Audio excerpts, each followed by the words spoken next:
Act 1, Scene 1, Watkins Family Home, Kitchen.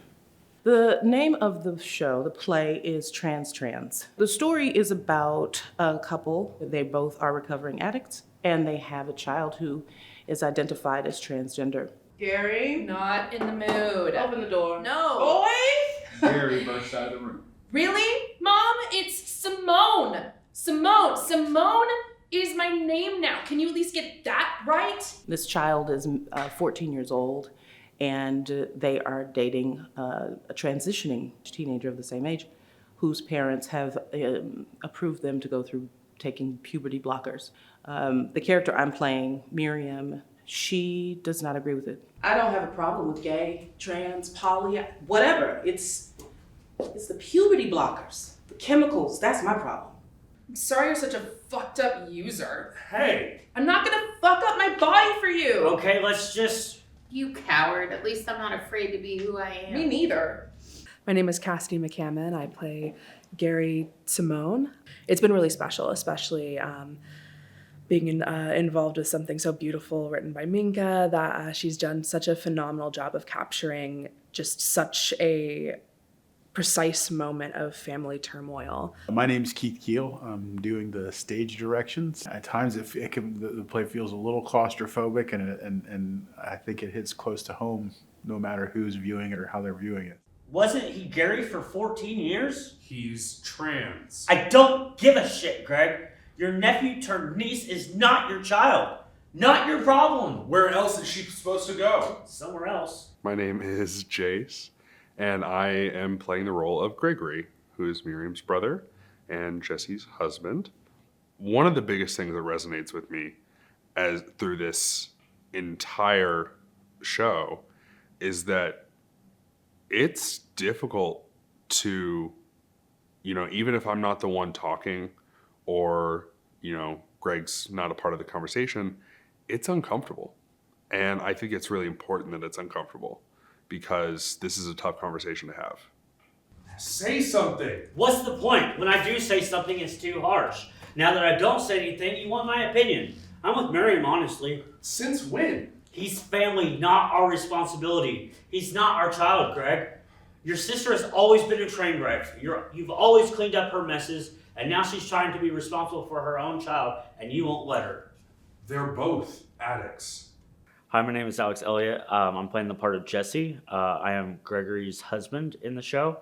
Everybody knows somebody who is either trans or gay. It can be a stressful time, a transition, and we see this family during this transition, and it's rough.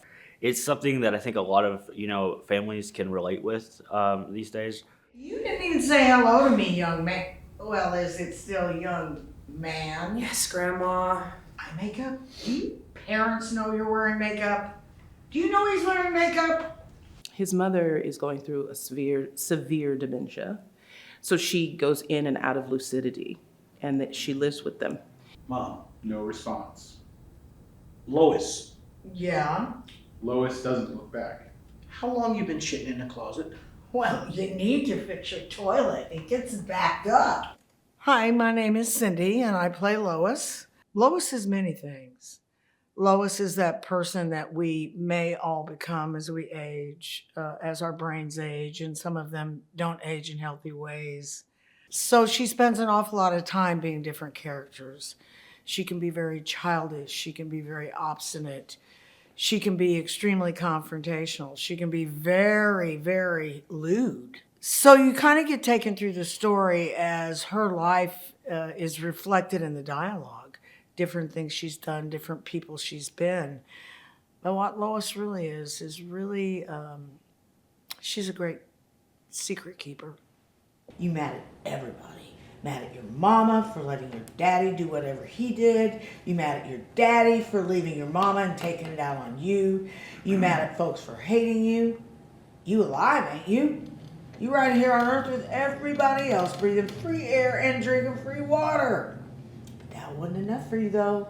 You had to prove how tough you was. Miriam, her husband, who is a white man, who identifies as a white man, we find out that John isn't who he thought he was his whole life.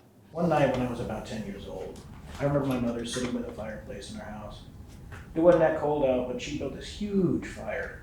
She was holding some pictures and crying. I asked her what was wrong, and she told me to go back to sleep. She started throwing pictures in the fireplace one at a time. Go back to bed, John. I watched her put the pictures in the fire one by one. She'd take one and kiss it, and then burn it. She did it really slow. You knew. Miriam's husband, who identifies as a white man, he's just trying to keep the peace. And all of this while Miriam decides, well, I might as well just drink. The world's crazy enough. I'm just gonna go back to the bottle and try to figure out how to be a mother to this teenager that doesn't want to be in their body, and everyone seems to be against me, and I might as well escape. What does your drinking have to do with Everything it? has to do with my drinking. I know this bottle will be a bottle, whether it's full or empty. I know I'll feel good when I'm drinking it. I'll feel like shit tomorrow when I'm hungover. I'll be able to go and get another one just like it and do it all over again. I know my bottles. I don't know shit about my family. My son doesn't want to be a boy. My mother-in-law is racist. My husband is afraid to put her in a home. I don't even know if my brother cares about me or is just waiting to seduce my husband and take my place. For several years, I've been thinking about what identity is and who has the right to identify a person in their skin, by their gender. And in the current climate discussing transgender, it seems like that conversation takes the forefront. When comparing race and gender, that takes the forefront. And I'm just curious about that. Sometimes when you don't identify with a certain group, it feels like it's not okay for you to have an opinion. And as an actor, I feel like, and as an artist, we all have not only the right, but the ability to express ourselves through our artistic contributions while asking questions and seeking answers. So that's the main reason I wrote this piece. I don't like to write pieces for fluff. I like to write pieces that speak to me, and this speaks to me. And I hope it speaks to other people as well.